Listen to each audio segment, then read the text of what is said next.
Bem-vinda, bem-vindo ao BTC Journal, seu resumo de notícias de negócios, comentadas e analisadas pela equipe da BTC. Meu nome é Gustavo Habib, eu sou instrutor de Soft Skills e Marketing pela BTC e no episódio de hoje, dia 30 de janeiro de 2020, falaremos sobre Kraft Heinz e redução de portfólio, Grow sai de 14 cidades no país, Sapori compra controle de 3 startups, iFood ganha na justiça, Tesla divulga resultados com entregas recordes, lucro da Apple sobe para mais de 22 bi de dólares, Netflix e seus resultados, a Cielo também resultados desastrosos e a IPO da Mitre aqui no Brasil.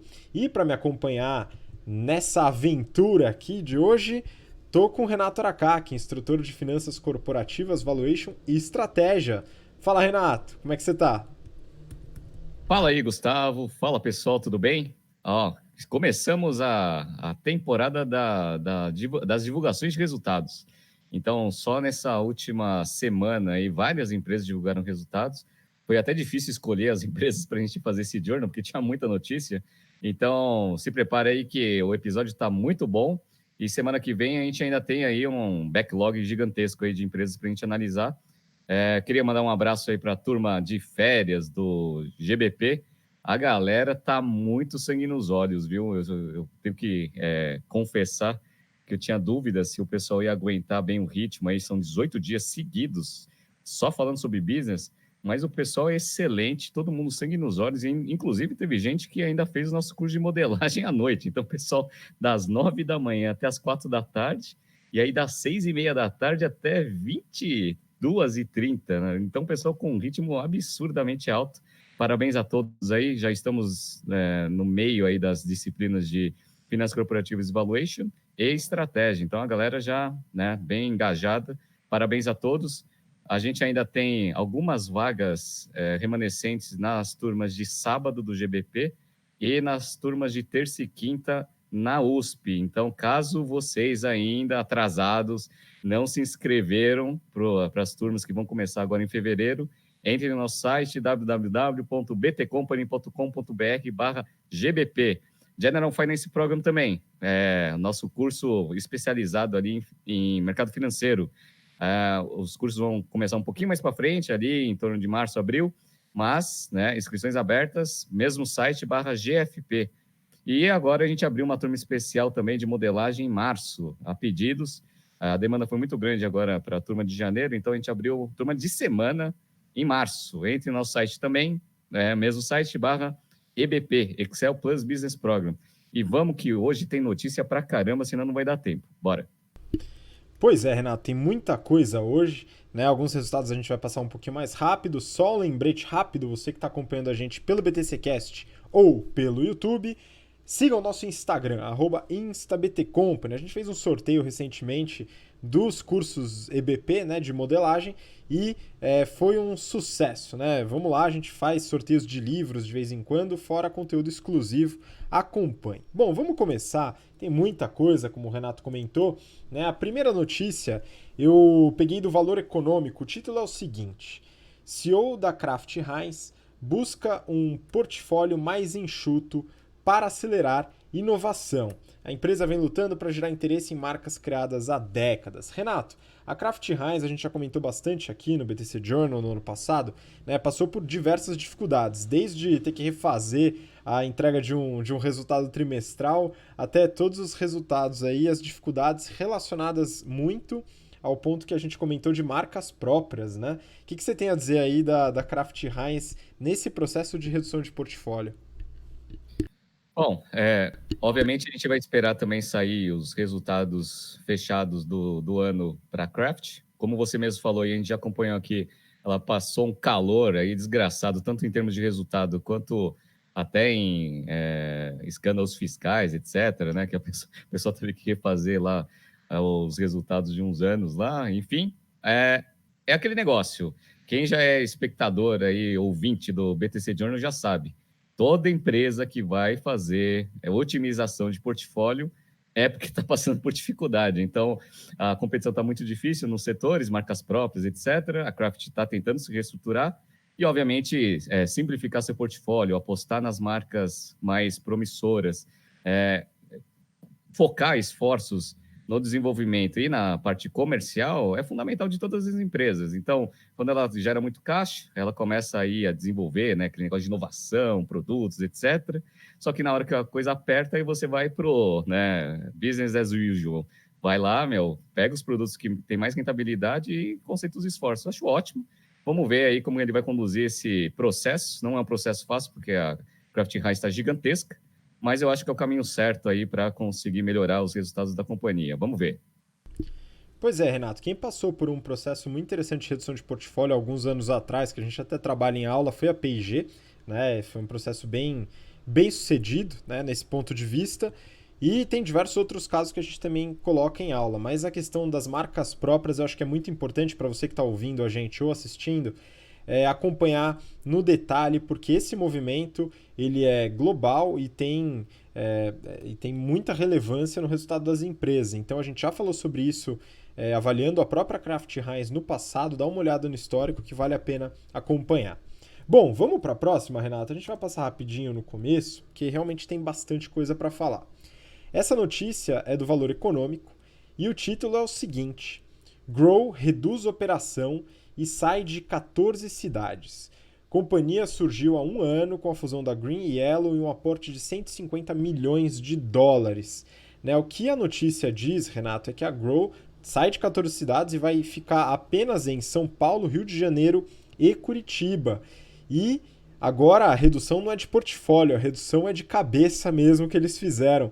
Né? São 600 pessoas, praticamente 50% do quadro de funcionários. E aí, Renato, como é que você vê essa reestruturação da Growth? Ela tá virando agora shrink? É engraçado a notícia e a gente avaliou a notícia também da saída da Lime aqui no Brasil, porque ela viu aquelas condições de mercados horrorosas, né? Tanto em termos de competição quanto em termos de regulação. Ficou aqui uns 6 meses e já foi embora. A gente analisou esse business, não no BTC Journal de uma forma mais detalhada, mas em sala de aula. E eu lembro que foi mais ou menos há um ano e meio atrás, a gente estava discutindo e a gente estava fazendo umas continhas. Né? Esse negócio é difícil de dar dinheiro, viu? Por quê? Porque você tem lá todo um capex que você precisa fazer e o nível de ocupação, ou seja, a quantidade de horas, né, ocupadas por patinete, ela precisa ser relativamente alta para esse negócio da rentabilidade mínima. E eu tinha algumas dúvidas. A gente não sabe os números da companhia, óbvio, capital fechado, mas assim, era um nível de ocupação tão alto que os próprios alunos, quando a gente estava analisando, eles viram que era meio impossível. A princípio, eles estavam com caixa forte, tentaram fazer uma expansão para até fazer grande escala, não conseguiram e, obviamente, começaram a dar uma reestruturada. O que eu acredito que esteja acontecendo o caixa está com aquela direção para ficar num nível mais apertado, e aí, até para dar uma alongada no caixa e, eventualmente, né, fazer uma nova rodada, eles têm que mostrar alguns bons resultados. Então, foi basicamente isso que aconteceu. É um movimento que está acontecendo, principalmente com as empresas lá do SoftBank, para mostrar um pouco ali de direcionamento que esse negócio, eventualmente, um dia pode dar lucro. Eu acho que a Grow está nesse mesmo movimento. Vamos ver como que eles vão agora operar. Focados em grandes volumes de usuários, que é São Paulo, Rio e Curitiba, se eu não me engano. Se eles conseguirem fazer essa operação rodar direitinho, eu acho que o negócio vai andar. Mas, assim, pela matemática financeira que a gente fez em sala de aula, acho difícil esse negócio virar. Vamos ver. Tem um ponto interessante aqui, né, Renato? Como um business de plataforma, né, tem um aplicativo, exige tanto escala como as pessoas utilizando o aplicativo com frequência, quando você diminui a quantidade de localidades onde ele pode colocar, né, o seu aplicativo, sua operação, né, diminui o público, diminui a quantidade de pessoas usando, reduz escala e vai complicar, né? Uma estratégia que a Uber está tentando, né, recentemente, é trazer as pessoas para dentro do aplicativo através de outros serviços, né, virar um super app, que é uma coisa que com essa redução para Grow vai ser um pouquinho mais difícil, né? A gente tem que entender se realmente esse negócio tem viabilidade financeira dado o valor tanto de bandeirada quanto o valor por minuto rodado e o quanto isso, né, na análise de substitutos, é importante analisar Porter, que eu acredito que o pessoal vai ter, o pessoal que está na turma de férias agora vai ter a aula, se eu não me engano, amanhã, ou teve hoje, né, sobre esse tema, análise de substitutos, né, até que ponto não vale a pena você andar ou pegar um Uber, por exemplo, ou um táxi, ou um metrô, nessas longas distâncias onde teria uma rentabilidade talvez maior. Né? Vamos acompanhar então. Bom, vamos para a próxima, Renato. Próxima notícia também do valor econômico, e o título é o seguinte: de uma só vez, Sapori compra controle de 3 startups. Essas 3 startups que a notícia do valor coloca são Lucofit, Chip e Zait. Né? Então são 3 startups do setor alimentício, a gente já falou bastante sobre a Sapori aqui, né? Teve uma época, Renato, que a IMC, né, International Meal Company, que a gente já falou recentemente, que trouxe, né, que fez aquela fusão junto com o grupo do Carlos Wizard, né, que trouxe KFC para o Brasil, não deu certo, né, aquela fusão, aquela aquisição que eles estavam planejando. Né, a Sapori parece que deu uma resposta investindo em tecnologia, né? Como é que você vê aí? Você conhece essas empresas, Renato? Você chegou a ser cliente de alguma delas? Olha, cheguei sim. A Lucofit eu já experimentei os congelados deles, são bons. Eu prefiro da Livap, até porque já foi nosso cliente, né? Então a gente dá aquela, né, preferência, né? Principalmente para quem ajuda a gente também, mas enfim, né? Abraço aí pro pessoal da Livap, estão fazendo um excelente trabalho. A Zait a gente já avaliou aqui também numa notícia curta, né? Que é um negócio interessante, é um supermercado tanto digital, se não me engano.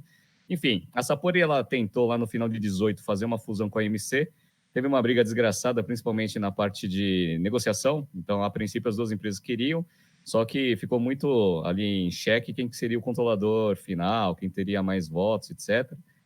Não andou esse negócio, a MC foi lá para, né, tocou sua vida lá, fez a junção lá com o pessoal do Carlos Wizard, e a princípio a Sapori, ela também andou para frente aí na sua estratégia, mudou um pouco e agora está apostando bastante nessas novas tecnologias. Eu acho ótimo isso, porque é uma empresa que é focada ali na parte de serviços para empresas, grandes refeições, etc.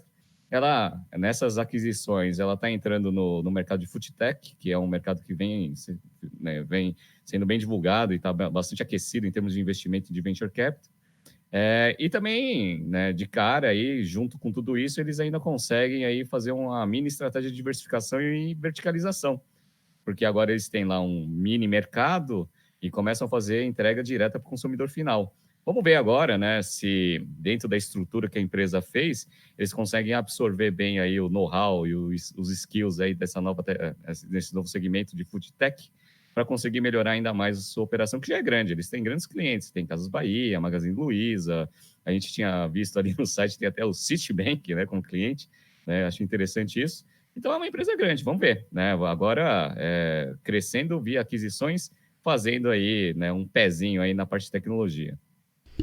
Eu concordo. Acho que como diversificação de receita, o negócio parece muito interessante. Depende, claro, da execução, da operação, mas a Sapori é uma empresa de restaurantes corporativos, né? Faz alimentação de refeitório, que nem se falou, as grandes indústrias. A empresa nasceu em Campinas, então tem muito cliente, né? Eu morei bastante tempo em Campinas, tem muito cliente em Campinas, né? Em grandes indústrias e, enfim, Brasil inteiro, mas agora trazendo mais o mercado B2C, tecnologia e entrega, né? Tanto com a Lucofit como com a Chip, que trabalham com entrega, e agora mais próximo do B2C também, com essas empresas e a Zait. Né? Vamos acompanhar como que ficam essas novas linhas de receita. Né? Ao meu ver, a Sapori é um grande cash cow, que a gente fala, e agora a gente tem algumas boas possibilidades de negócio que possam escalar e trazer contato com o consumidor. Né? Vamos analisar mais para frente quando isso realmente se concretizar e operacionalizar dentro do grupo. Né? Bom, vamos lá, continuando. A próxima notícia, Renato, é do Brasil Journal. Tá? E o título é o seguinte: iFood ganha na justiça. Entregador é autônomo e não empregado. Né? Então teve uma decisão da Justiça do Trabalho, né, em relação ao iFood, que decidiu que não há vínculo empregatício entre o iFood e os entregadores, né, os motoboys, vamos dizer assim. Né, isso daqui é uma batalha jurídica que o iFood tem há algum tempo e outras empresas também. E aí tem um caso que a gente inclusive comentou aqui, Renato, queria até que você entendesse e analisasse junto comigo como funciona isso, né? Porque a Log, recentemente, acho que faz 2 semanas que a gente analisou no BTC Journal, ou 3 semanas, teve uma decisão exatamente oposta, né? Então, considerando seus entregadores como funcionários, ou havendo vínculo empregatício.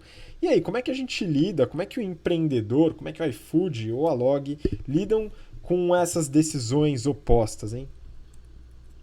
Olha, isso daí é aquele. Sempre me pergunta o que é risco jurídico, Renato? Risco jurídico é esse caso aí, por exemplo. Né? Imagina, você é uma empresa que está querendo entrar no Brasil e aí você avalia todos os riscos, obviamente, para fazer todos os investimentos que você precisa. Aí você entra no Brasil e aí a Log, por exemplo, né, chega lá na justiça, um juiz vai lá e fala que os motoboys são funcionários. E aí, putz, é uma desgraça, porque criou vínculo empregatício e o custo aumenta absurdamente. Beleza, aí tá bom. Então, todo mundo que for entrar no Brasil, então agora tem que saber que, né, se for fazer esse tipo de serviço, vai ter que considerar no custo aí a galera como empregado. Beleza.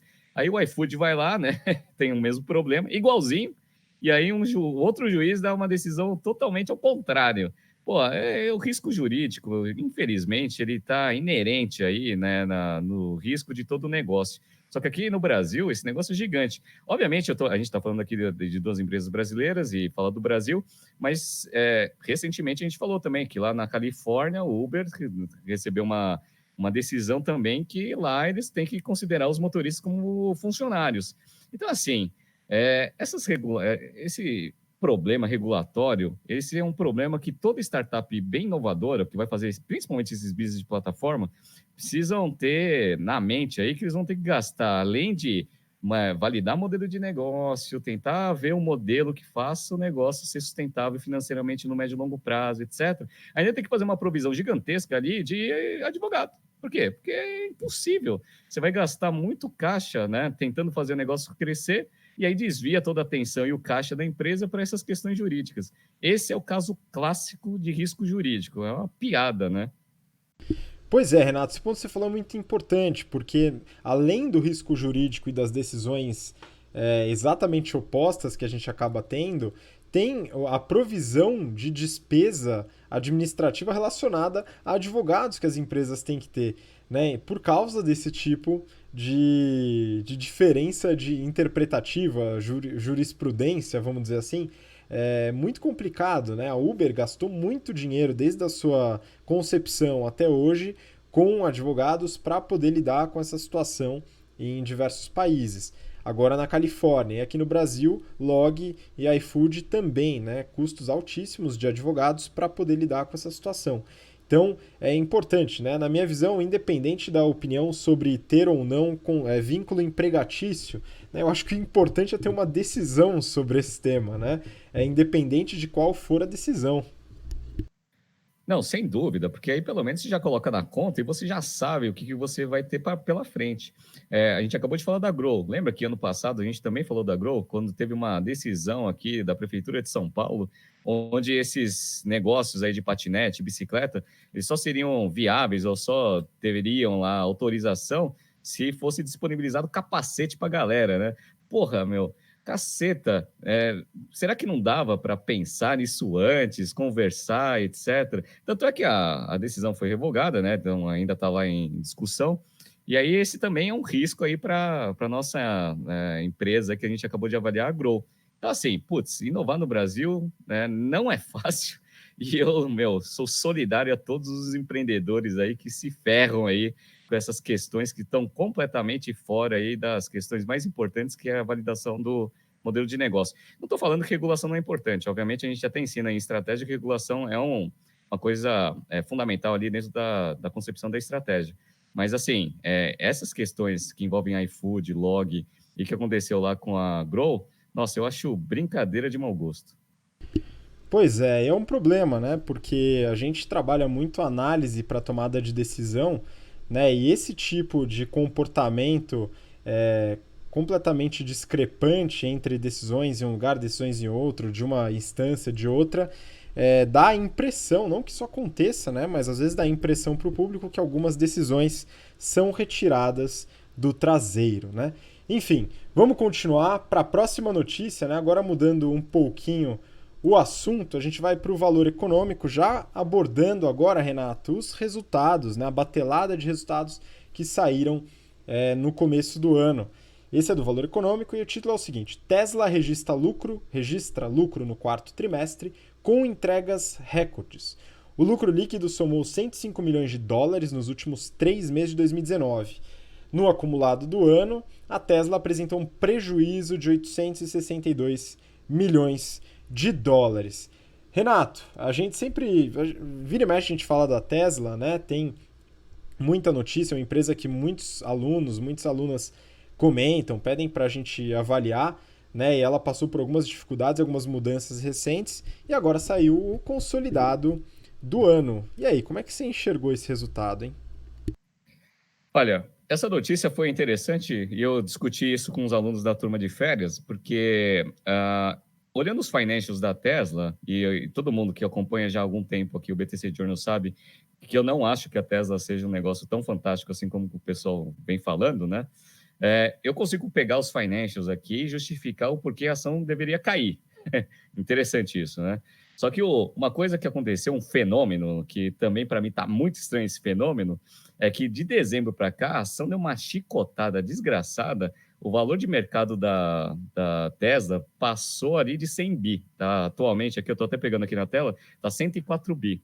E aí, tem uma coisa que foi bastante noticiada também no começo do ano, que foi o seguinte: se o valor da Tesla alcançasse 100 bi, o Elon Musk ia ganhar, sei lá, 350 milhões lá em opções ou ações, etc., que é um compensation variável que ele tem. Ele tem salário zero, e aí ele carregou toda a remuneração dele ali nesses atingimentos de meta e futuro. Aí a ação bateu lá, coincidentemente, né? Muito coincidentemente, o valor de mercado do negócio está 104, tá? Beleza, só para não cravar no 100, né? É aquele 5 bola, né? Que todo mundo acha estranho, né? Pô, tirou 5 bola, né? Tem alguma coisa de estranho, né? Mas enfim. Ó, vamos lá. Eu peguei aqui os resultados do quarto tri. É engraçado, né? A Tesla bate recorde de entrega. Tem que bater mesmo, né? Fez lá, ampliou a quantidade de fábricas, inaugurou lá a produção em Xangai. É óbvio que tem que entregar mais veículo, né? Não sei por que isso daí é um headline aí da galera. Mas vamos lá. A margem bruta do negócio vem caindo consistentemente. No quarto tri de 18 era 24,3, foi para 22,5. Por quê? Porque agora o volume de venda do Model 3, que é o carro de volume deles, está representando muito mais do que representava antes. E como o Elon Musk ele deu uma marretada no preço do Model 3, que ele tinha prometido para o mercado que iria fazer um carro, né, popular, né, a 40 e poucos mil dólares, e ele não estava conseguindo, aí ele foi lá, marretou o negócio, e aí a margem começou a ficar mais apertada. E aí o que aconteceu? A margem operacional a margem, né, do negócio vem caindo. A margem operacional também vem, né, consistentemente caindo. Foi 5,7 no quarto tri de 18 para 4,9 no quarto tri de 19. E aí, a princípio, uma coisa que os analistas acharam bacana foi, primeiro, né, ter entregue mais carros do que eles tinham previsto. Segundo, que eles melhoraram a margem EBITDA ajustada. Então, o negócio foi de 14,4 para 15,9. Beleza, né? Então, operacionalmente, como o pessoal usa esse negócio como proxy ali para fazer os modelos de valuation, eles viram que o negócio está um pouco melhor.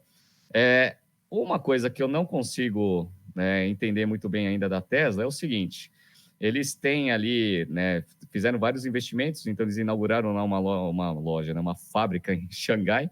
Estão fazendo também mais um investimento na Europa para conseguir aumentar bastante o volume de entregas, principalmente na Europa e, obviamente, na Ásia. Isso daí ainda não está concretizado, mas uma das coisas que o pessoal justifica no aumento do valor da ação aí, né, estranhamente, né, nesses últimos meses, é a perspectiva, né, dessas fábricas ficarem prontas e, obviamente, eles conseguirem entregar todos os carros, né, atender a demanda que existe. Eles fizeram lá também, a gente anunciou aqui no BTC Journal, aquele carro lá, o Cybertruck, que tinha o vidro que não quebrava e quebrou. E aí, né, com todas essas perspectivas, o pessoal foi atualizando os modelos e aí, a princípio, eles estão justificando o crescimento da ação por causa disso. Eu, particularmente, não acho que esse negócio vale tanto. Eu estou achando muito estranho esse crescimento, né, sem nenhuma justificativa do valor da ação nos últimos meses, sabendo que ele tinha um strike ali de 100 bi para receber esses 350 pau de compensation, me deixa ainda mais, né, com o pé atrás. Só que eu também não posso absolutamente acusar ele de absolutamente nada, né? Temos que esperar aí os próximos resultados da Tesla. Vamos ver, né? Operacionalmente não mudou absolutamente nada, inclusive deu uma pequena pioradinha. Aí, na sala de aula, o pessoal falou assim: e aí, Renato, você acha que dá para justificar, né, esse valor de mercado da Tesla? Aí que eu fiz? Né? Eu fiz um modelinho rápido, eles geraram de free cash flow 1 bi em 2019. E aí eu fiz uma conta aqui com custo de capital, olhando um pouco ali dos financials dos caras, até porque a Tesla está endividada até a tampa também, tem 13 bi de dívida, tá? Eu vi o seguinte, eles precisam ficar crescendo esse 1 bi até o infinito, trazido a valor presente, 6,2% ao ano. Então, eles têm que ficar crescendo consistentemente esse free cash flow em 6,2% até ad eterno, tá? Eu acho isso muito esticado mesmo, porque o enterprise value dos caras hoje está em 117. Vamos ver, vamos ver. O mercado tem bastante oscilação, tem bastante gente acreditando no Elon Musk, a gente já falou, ele é muito bom em termos de concepção de negócios e marketing. Vamos ver, ele deu lá, né, racionalizou um pouco das despesas, então ele começou a fazer um trabalho decente ali como gestor, mas vamos ver se a Tesla consegue justificar esse valor todo aí que tem de 104 bi aí que foi concebido aí nesses últimos meses. Vamos ver. Pois é, Renato, é um valor exorbitante, né? Passando até as principais montadoras que entregam muito mais, né? Então realmente é difícil de justificar, né? Com 1 bi de cash flow, 100 bi de valuation, né? E 13 bilhões de dólares de dívida, é realmente uma estrutura que ainda não justifica talvez um valor tão alto da empresa, né? Até esse modelo que você comentou de uma previsão de crescimento de 6,2% ao ano até o infinito, trazido ao valor presente, o que não é tão simples assim de conseguir, né? Eu acho interessante que eles conseguiram entregar os carros que eles prometeram, né? E concordo com você que isso era o mínimo que eles deveriam fazer, afinal a fábrica deve ser totalmente funcional, isso não deveria ser motivo para esticar o valuation, deveria ser motivo para manter no máximo, né, a expectativa de valor, né, e se não conseguisse cumprir, reduzir aquilo, né? Então, talvez uma diferença de perspectiva do tipo pega a mão e dá o braço, né? Então, esse é um problema que pode acontecer nesse caso, né? Mas é interessante esse ponto da fabricação, da entrega e o que você falou, enfim, é esquisito, né, da remuneração variável baseado no atingimento da meta de valuation, né? Vamos ver se isso tem alguma coisa a ver ou não, se é só coincidência ou cinco bola, né? Mas é isso, ela entregou os resultados, né? Deu essa esticada e a gente deve acompanhar os próximos resultados, né? Eu acho importante no caso da Tesla, ela tem muitas variações trimestrais de resultado. A gente deve acompanhar ao longo de alguns anos, 2, 3, 4 anos, os resultados anuais também, né, para ver se o modelo de fato é sustentável, né? Acho que é importante a gente fazer essa breve análise. Bom, vamos seguir, tem muita notícia ainda, né? Valor econômico, Renato, lucro líquido da Apple sobe a 22,2 bilhões de dólares no trimestre, né? Ela teve esse lucro líquido muito alto, né? Isso daqui no período encerrado em 28 de dezembro, né? Foi um aumento de mais ou menos 11,5% em relação ao período do ano anterior, né? E mais uma vez, Apple quebra recordes de valuation, né? Pois é. A gente falou sobre o tema ciclo de conversão de caixa na primeira aula de Finanças Corporativas e Valuation. A gente fala bastante sobre como otimizar e qual que é a melhor combinação de todas. A melhor combinação de todas é você ter um ciclo de conversão de caixa invertido com uma margem alta. É basicamente o caso da Apple. Então, a Apple ela teve uns resultados muito bons ali no quarto tri. Isso foi ótimo, porque até o terceiro tri, acumulado ali dos 9 meses, o resultado não estava sendo tão bom assim. E aí, obviamente, o mercado gostou bastante desses resultados. A Apple ela teve um crescimento expressivo de receita. A margem bruta ela aumentou um pouquinho, então ela foi para 38,4%. Geralmente eles trabalham com 38%.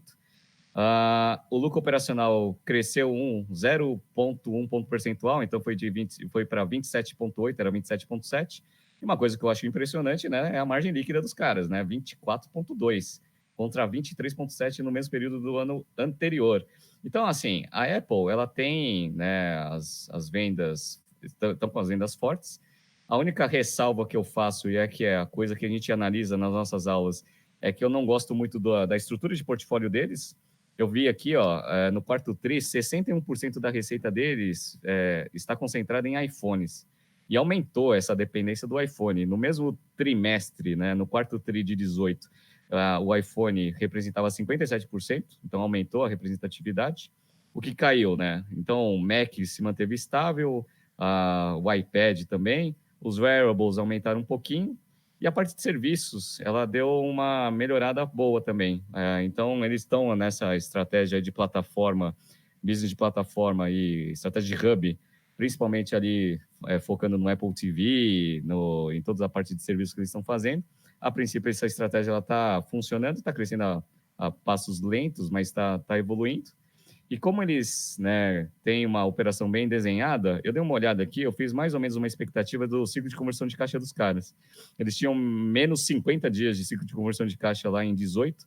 A princípio, eles conseguiram melhorar esse índice. Foi para menos 60 alto, quase 70 ali. Preciso dar uma ajustada ainda para pegar o número fechado. Mas assim, ciclo de conversão de caixa negativo, ele acumula muito caixa. Eu peguei aqui quanto que ficou o caixa fechado da Apple aqui em 2019. Caixa de curto prazo, eles têm 107 bilhões de dólares contra 100 bilhões que eles tinham no mesmo período do ano passado. E de longo prazo, né? Porque eles têm tanto caixa que eles já deixam investido lá naqueles investimentos de longo prazo, né? Soma, tem mais 100 bi, então soma o de curto prazo com o de longo prazo, eles têm 207 bi de caixa. É caixa pra cacete. Se eles quiserem comprar qualquer coisa no mundo, eles compram, né? Ótimo. Então, assim, a Apple continua boa, né? O fluxo de caixa das atividades operacionais do quarto tri foi de 30 bi, então o negócio gera caixa pra caceta. Só, né, aquela ressalva que eu sempre faço, a Apple ela precisa resolver bem esse problema, né, que eu considero um problema dessa dependência aí, né, muito forte no iPhone. Como o lançamento do iPhone 11 parece que foi muito bom, e a princípio as vendas superaram as expectativas, a gente vai ter aí pelo menos mais meio ano de tranquilidade aí em termos de resultado. Vamos ver se os próximos lançamentos vão manter esse nível bom aí de vendas aí da Apple e, obviamente, operacionalmente ela gera muito caixa. Vamos ver. Você falou do caixa, né? A gente acabou de falar da Tesla atingindo valuation de 100 bi, né?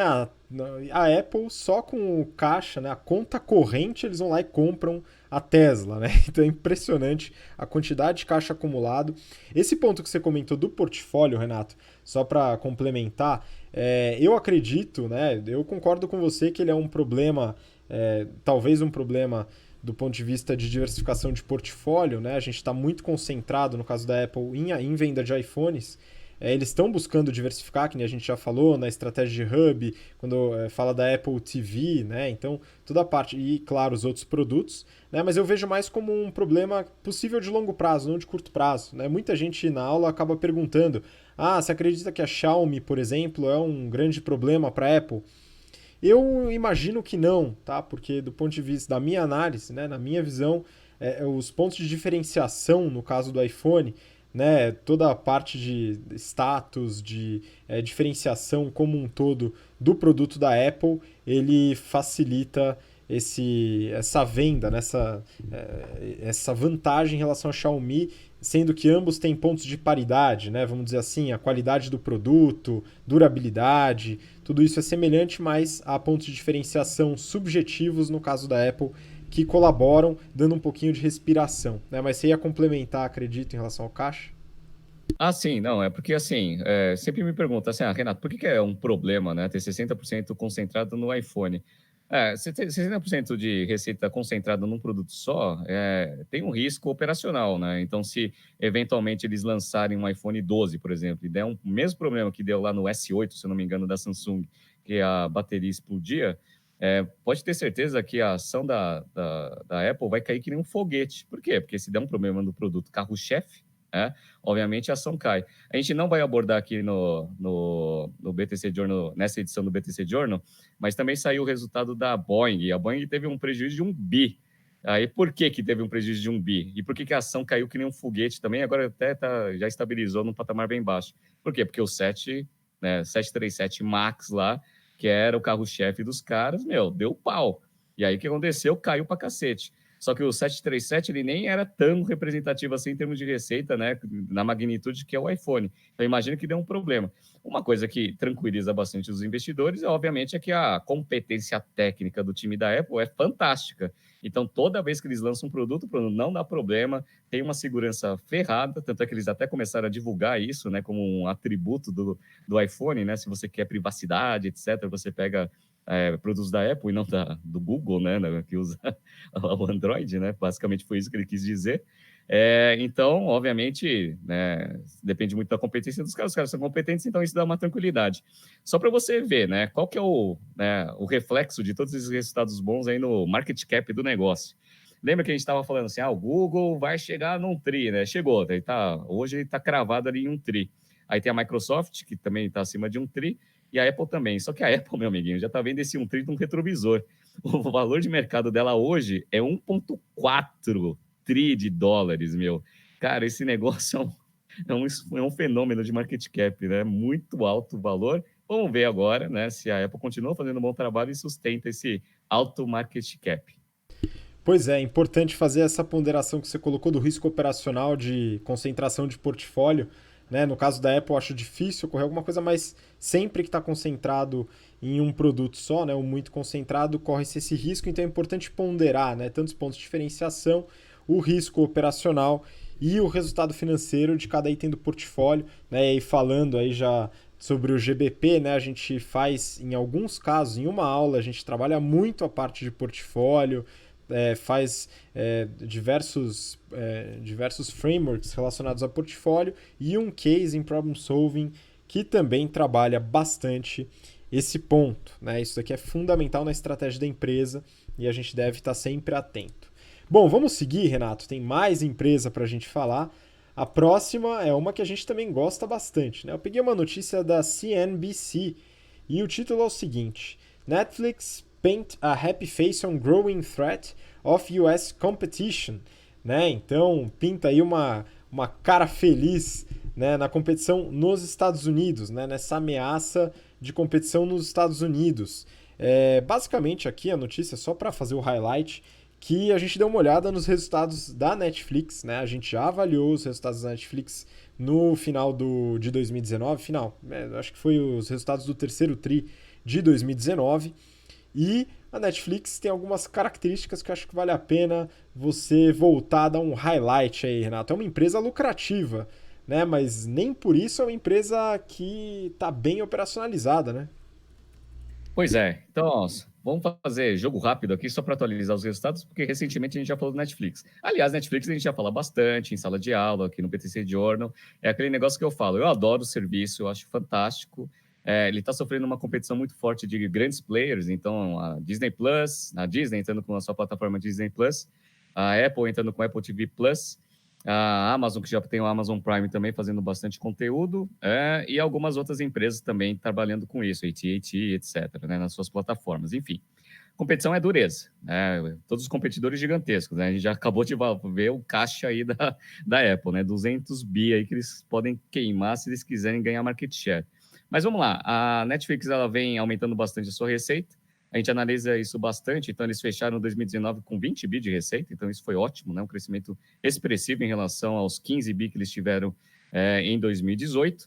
A margem bruta vem aumentando, até porque eles estão com uma estratégia de trabalhar com um preço de assinatura um pouco mais alto aí do que eles faziam antes e um pouco mais alto em relação aos concorrentes. A margem bruta aumentou de 36,9 para 38,3. Consequentemente, isso daí também ajudou ali na margem líquida. A margem líquida subiu de 7,7 para 9,3. Eu vi algumas notícias, quando eu estava esperando sair essa notícia, até para saber como que foi nos financials aí, para ver se a Netflix ela tinha resolvido o grande problema que ela tem, que não é a rentabilidade, porque a rentabilidade está ok. Para mim, o grande problema da Netflix é a queima de caixa desses caras. Então, Aí saiu a notícia lá, acho que foi Exame, não sei quem que foi, né? Lucro líquido do Netflix cresce 3 vezes, né? No trimestre contra trimestre. E aí, só falando coisa boa. Aí eu falei assim, bom, deixa eu ver se melhorou o que eu acho que é o problema da Netflix.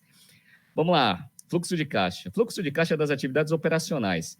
Em 2018, eles queimaram 2,68 bi de caixa operacional, principalmente por causa de conteúdo. Eu falei assim, vamos ver se eles conseguiram resolver esse problema. Sabe quanto foi a queima de caixa em 2019?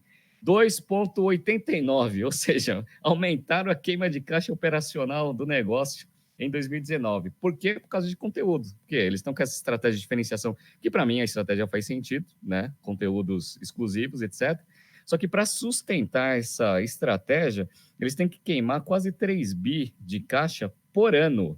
Esse negócio, ele deu um lucro líquido acumulado de 1,8. Se eles conseguirem casar bem o lucro líquido com a geração de caixa, cara, eles não conseguem fechar a conta. Eles fizeram um pouquinho de capex, uns 387 aí, milhões de dólares em capex. E aí, como que eles sobrevivem? Eles sobrevivem emitindo dívida a rodo. A dívida dos caras aumentou pra caceta. Deixa eu pegar aqui, ó.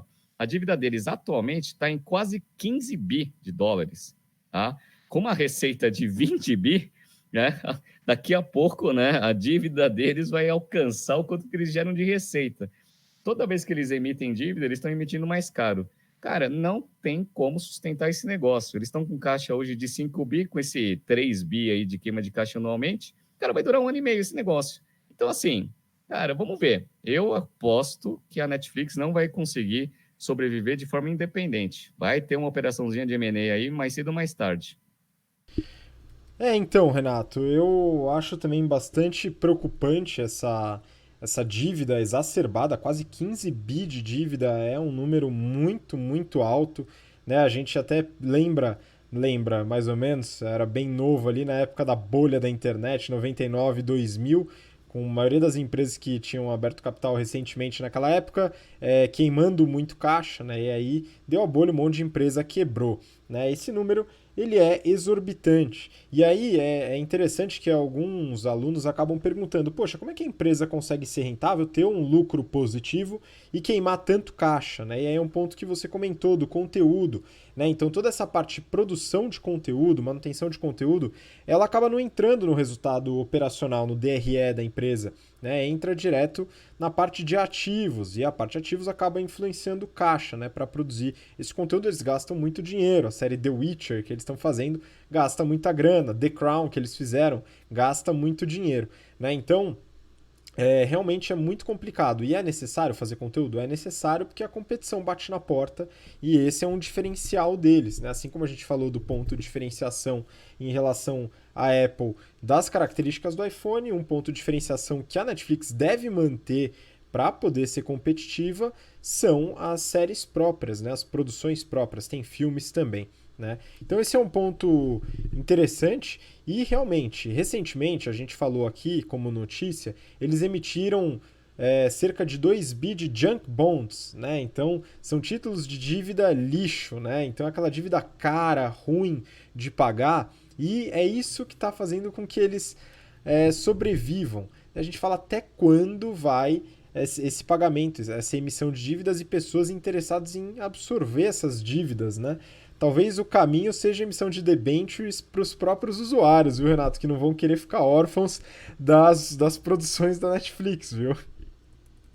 Cara, só com a ajuda dos próprios usuários, porque, assim, de fato, os caras entregam um valor absurdo, né? Eu adoro Netflix, eu acho as séries fantásticas, uma plataforma muito boa, mudou o hábito de consumo de conteúdo do mundo, né?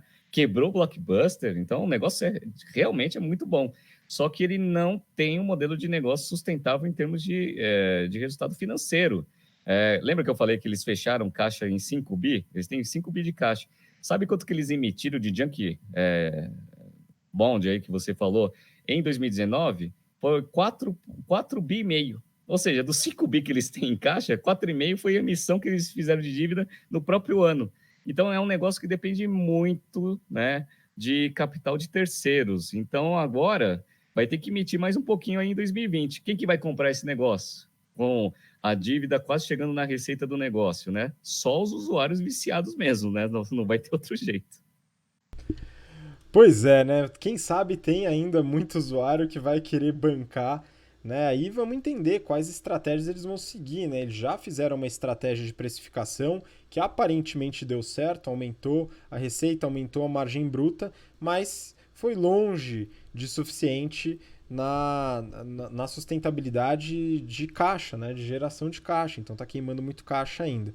A gente tem que entender que ações a Netflix pode tomar para equilibrar essa queima de caixa, se é redução de despesas, né, corte de pessoas, terceirização de conteúdo, ou uma estratégia que a gente já comentou aqui, comentamos em aula também, que é a diversificação de canais, que é uma coisa que a Netflix praticamente não faz, talvez comece a fazer, mas é uma possibilidade de começarmos a ver produções Netflix em outras plataformas, né? Você acha que isso vai acontecer? Eu acho que isso não só vai acontecer, como deve acontecer. Principalmente porque ela tem a competição, que complica ainda mais essa situação. A gente já falou lá, a Disney, quando ela faz um conteúdo, ela consegue distribuir esse conteúdo em diversos canais. Ganha dinheiro com cinema, ganha dinheiro lá vendendo conteúdo para as TVs pagas, aí faz os bonequinhos lá do Avengers, ganha com licenciamento de brinquedo, mete lá uma sessão lá no parque da Disney deles, lá do Avengers, aí aumenta a quantidade de pessoas que vão para os parques, etc. Netflix, ele está ali, né, só naquele canal online. Se ele não diversificar esse negócio, a conta nunca vai fechar. Então, é mandatório que eles tomem uma decisão rápida em relação a isso. Aí sempre entra minha ressalva. Eu só acho que não vai dar tempo. Eu acho que o caixa vai terminar antes de eles conseguirem implementar e ter resultado de uma nova estratégia. Mas vamos lá, né? Eu só acho que um dos únicos aqui que está apostando que esse negócio já vai para o buraco rapidinho. Você não está sozinho, eu aposto nessa também. Como eu falei para você, eu acho que a Tesla prospera, mas a Netflix vai para o buraco. Bom, vamos acompanhar, a gente vai ver o que vai acontecer. Seguindo, né, aproveitando desastres, eu vou para uma notícia do Valor Econômico. O título é o seguinte: lucro da Cielo cai quase 50% com maior competição no ano passado. Recuo reflete redução nas receitas e o aumento das despesas devido aos investimentos para recuperar participação no mercado. Renato, acho que você deu uma olhada nos resultados da Cielo, né? A Cielo foi uma empresa que a gente falou bastante no ano passado, assim como Stone, Rede, dentre outras adquirentes, né? O mercado de adquirência de meios de pagamento. E o resultado da Cielo foi sofrível, né? Como é que você viu isso daí? Vamos lá, rapidinho. Esse negócio era fantástico quando o mercado era fechado, chamava VisaNet e a Redecard. Esse negócio sempre foi líder de mercado, sempre teve resultados espetaculares. Inclusive, eu uso a Cielo para mostrar o efeito de competição. Então, a competição começou a ficar muito forte, a galera começou a entrar, né, numa estratégia de market share e baixando bastante os custos. A Cielo demorou para responder, deixou os caras crescerem e agora está tentando dar resposta. Qual que é o problema? O problema é que eu não queria estar na pele do CEO. Por quê? Porque ele está tentando agora dar uma reagida, mas os resultados financeiros estão ficando cada vez piores. Em 2018, eles tiveram uma receita de mais ou menos 12,9 bi, receita bruta. Essa receita bruta, ela caiu 3,2% em 19. Então, foi para 12 bi e meio, basicamente. E aí, o que eles fizeram? Eles fizeram a guerra de preço, começaram a baixar preço de basicamente todos os serviços para conseguir segurar a market share. Não conseguiu segurar, obviamente, a receita caiu, e a margem bruta caiu que nem um foguete. A margem bruta caiu de 46,6 para 36,1. Então, mesmo com uma estratégia agressiva de precificação, eles não conseguiram manter market share. Olha que desgraça. E assim, eu sei que o CEO ele tem um puta de um trabalho estressante, que é tentar resolver estrategicamente o posicionamento da Cielo. Só que ele não está fazendo o trabalho operacional. Todas as linhas de despesa, todas, sem exceção, subiram. Folha de pagamento, que é a linha de despesa que eles colocam como pessoal, gerais administrativas, marketing que eu até concordo que tem que crescer um pouco até para conseguir segurar um pouco esse negócio, mas, cara, todas as linhas de despesas operacionais subiram. E aí, obviamente, o que acontece, né? O lucro operacional caiu 47,3%. Eles ainda têm margem EBITDA boa? Assim, comparável com outros setores, sim. É 26,5%. Mas ano passado foi 39,7%. Eles tiveram uma queda de 13,2 pontos percentuais em margem EBITDA. Então, assim, vamos lá. A Cielo continua sendo um negócio lucrativo? Sim, tem margens ainda saudáveis aí, comparado com outros setores. Mas, assim, posicionamento estratégico, definição da estratégia de defesa de market share e o trabalho de eficiência operacional, eu não estou conseguindo ver refletido nos financials. Aliás, eu estou vendo o contrário, que eles não estão conseguindo executar a estratégia e não estão olhando para o resultado operacional. Isso preocupa bastante, né? O futuro aí, né? E, obviamente, o valor de mercado da Cielo. Vamos ver, né? Está competindo aí com um monte de empresa de tecnologia, né? A gente gosta bastante da Stone, já falamos muito sobre a Stone. Tem lá o PagSeguro e tem aí o Itaú fazendo aquela estratégia boa aí, batendo aí na galera com um modelo verticalizado com a rede. Então, né? Más notícias aí para a Cielo e o pior é que eu não vejo muita virada aí de resultados aí em 2020, porque entendo que todo mundo vai continuar com a mesma estratégia, porque se eu olhar o resultado da Cielo, aparentemente o resultado das outras está dando certo.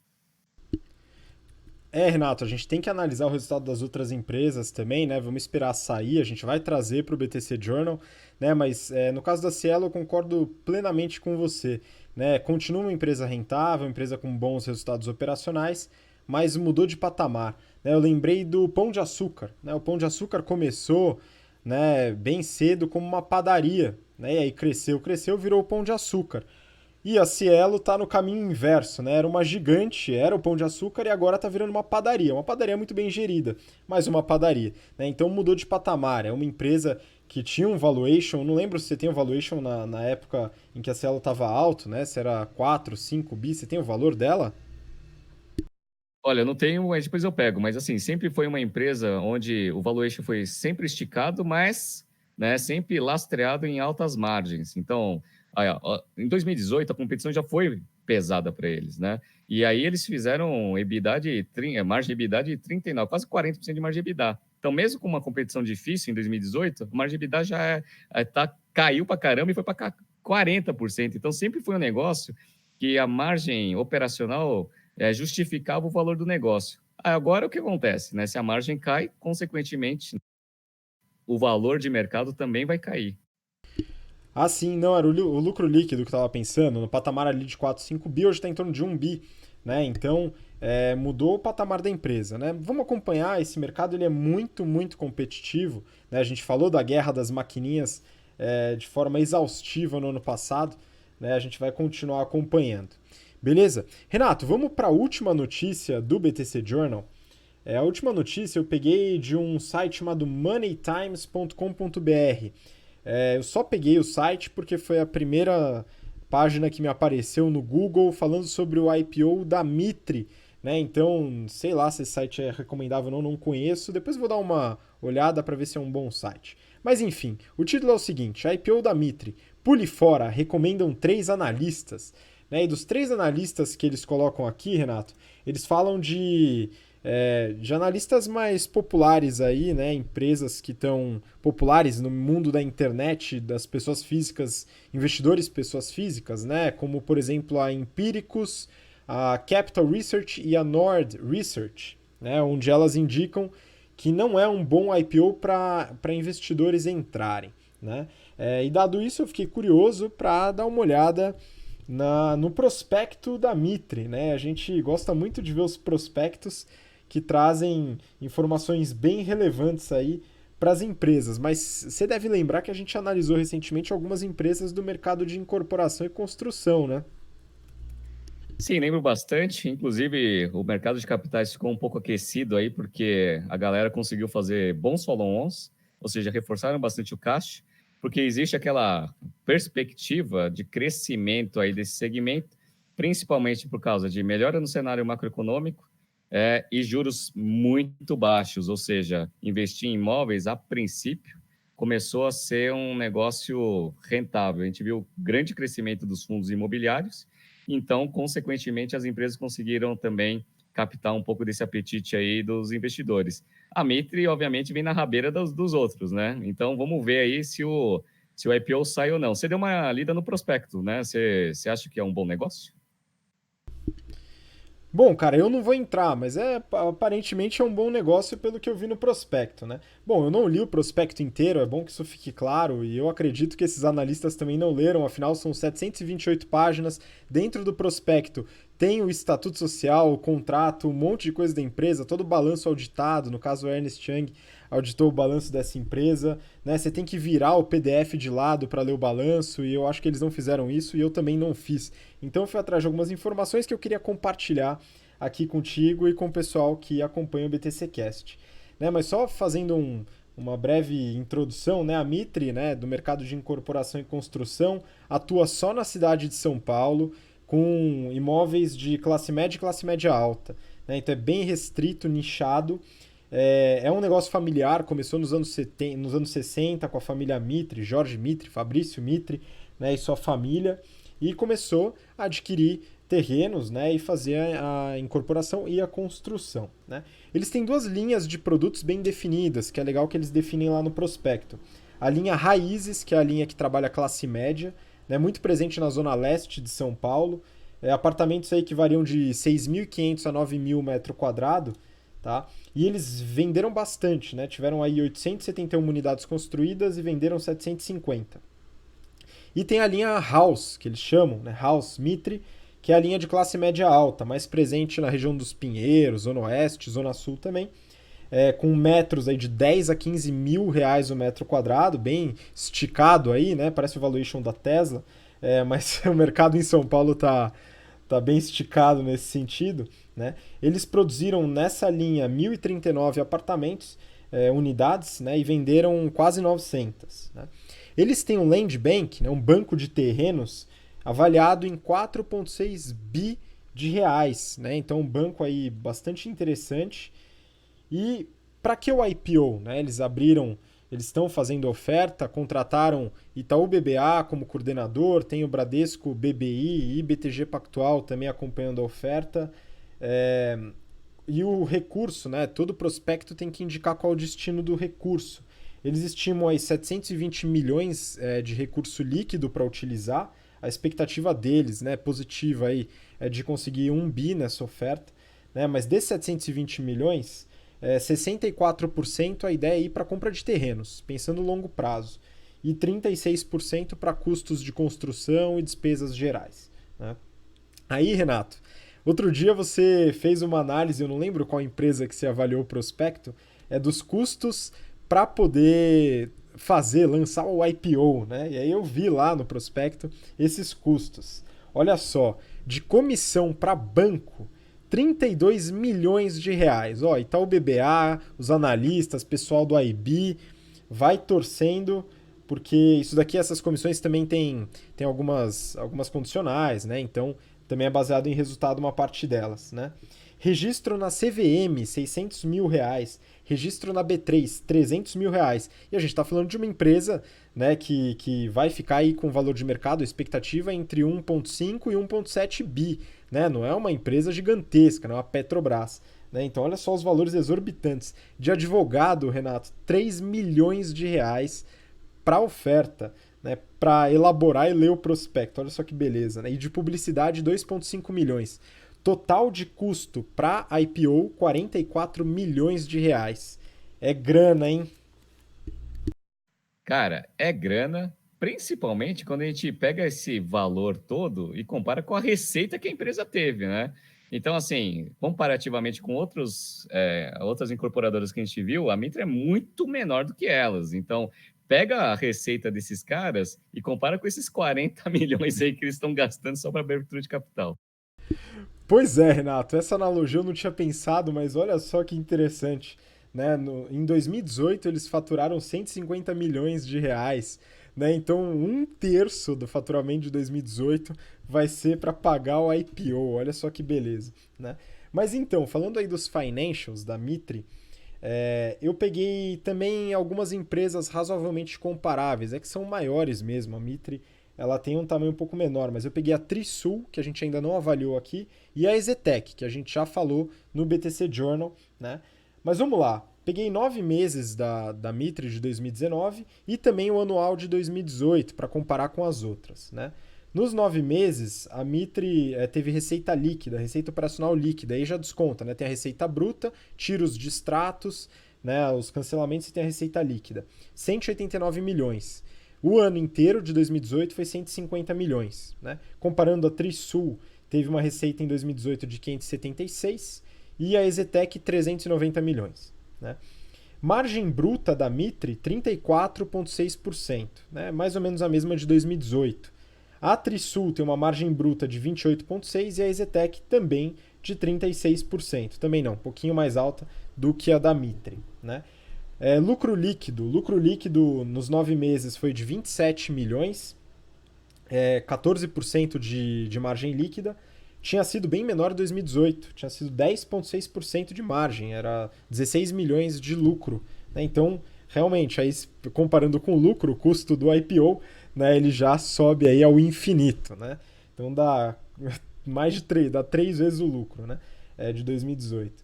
A Trisul teve um lucro de 72 milhões, isso dá 13,2% de margem, e a Exetec 97 milhões, 25% de margem. A Exetec a gente já falou bastante aqui da excelência operacional que eles mostram nos resultados. Né? Isso muito em relação à dívida líquida. Olha só, dessas 3 empresas, a única que tem dívida líquida é a Mitre. Né? Tem 98 milhões, aí fechou nos 9 meses de 2019, 98 milhões de dívida líquida. É super alavancada? Não é super alavancada. Né? Se pegar o EBITDA ajustado aí, dá 40 milhões nos 9 meses. Né? Então, dívida líquida sobre EBITDA, apesar de que no mercado de incorporação a gente usa mais patrimônio, esse tipo de coisa, mas a dívida está sob controle, um pouco diferente do caso da Tecnisa, que a gente avaliou aqui há alguns journals atrás. Né? Mas olha só, a Trisul tem caixa líquido de 177 milhões, teve em 2018, e a Exetec 400 milhões de reais de caixa líquido em 2018. Né? Então, estrutura de dívida aí, a Exetec é campeã.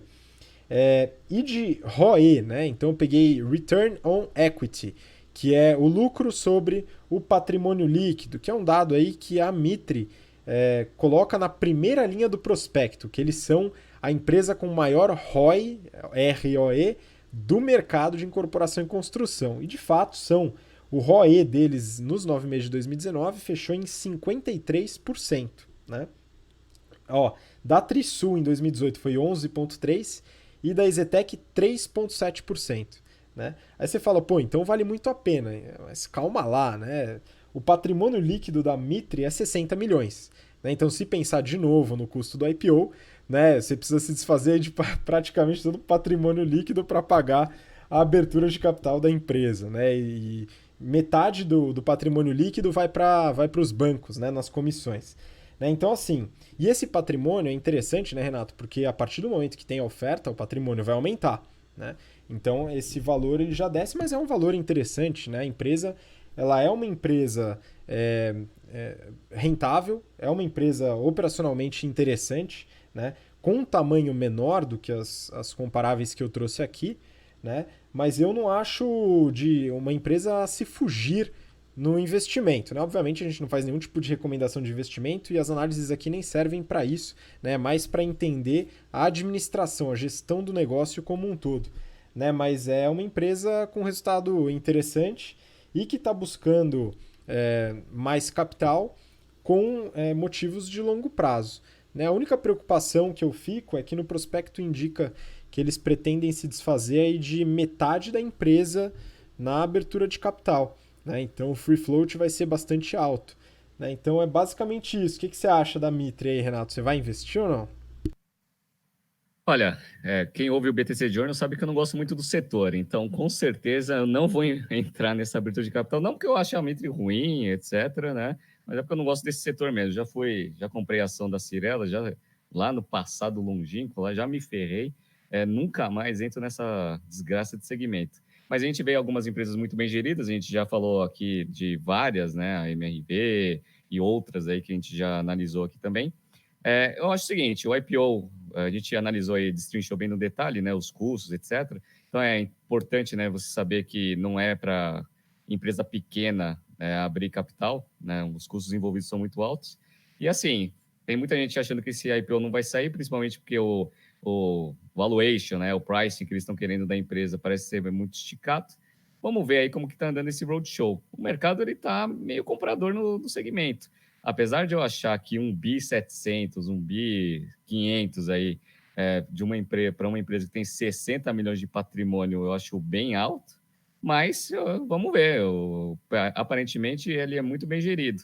Mas é interessante ver como que essas empresas elas se preparam aí para abertura de capital e todos os custos envolvidos. Então, sempre me pergunto assim, qual que é uma área boa aí para trabalhar no banco de investimento que tem remuneração alta? A área de IB, que cuida aí dessas emissões aí de ações, é uma área que tem uma remuneração média bem alta. Então, a gente viu aí os FIIs, mais de 30 milhões aí para 3 bancos aí para abertura de capital. Todo mundo está rezando aí para essa abertura de capital sair, né? Pois é, Renato, o pessoal tá rezando, né? Porque a comissão vai ser bastante alta. Mas é isso, o preço que eles estão esperando, né, para o IPO tá ali entre 14 e 19 reais por ação. Isso daí chega no valuation aí entre 1,5 e 1,8 bi, o que dá um preço por lucro aí acima de 23, 24 vezes, né? Então é razoavelmente esticado, mas ainda assim é uma empresa operacionalmente interessante, né, com uma estrutura de dívida que é diferente da Ezetec. A Ezetec ela tem caixa líquido, né, o que a gente comentou aqui, ela tem dívida líquida, mas sob controle, né, e operacionalmente rentável. Então, achei interessante, né, interessante mais um IPO. Então, talvez isso indique um pouco que o mercado está de fato voltando aí a crescer. Vamos acompanhar esses IPOs. Tem mais um saindo também da Local Web, né, que vai ser até mais recente, mas eu me interessei mais em ver o da Mitre do que da Local Web. Né? Mas é isso, essa foi a última notícia do BTC de hoje. A gente passou de 1 hora dessa vez, saiu um pouquinho, mas tinha muita notícia. Talvez semana que vem a gente passe de 1 hora de novo, porque tem muito resultado saindo e a gente quer compartilhar isso com você que está ouvindo ou assistindo a gente. Então, Renato, manda aí sua despedida pro pessoal. Bom, antes de eu me despedir, só para não fechar essa edição sem a informação que você me pediu, né? Eu dei uma olhada aqui, a ação da Cielo há 2 anos atrás era R$ 27. Hoje está 7. Então caiu R$ 20 a ação, né? Era 27, foi para 7, só para, né, a gente fechar com chave de ouro aí, mantendo todas as informações aí em relação à empresa. Então, muito obrigado pela audiência aí, galera. Espero que você não seja acionista de longo prazo da Cielo, né? Porque se você for, você está ferrado, né? Vamos nos encontrar na semana que vem. Tem muita notícia. A Microsoft também lançou aí os seus resultados aí do quarto tri, foram excelentes também.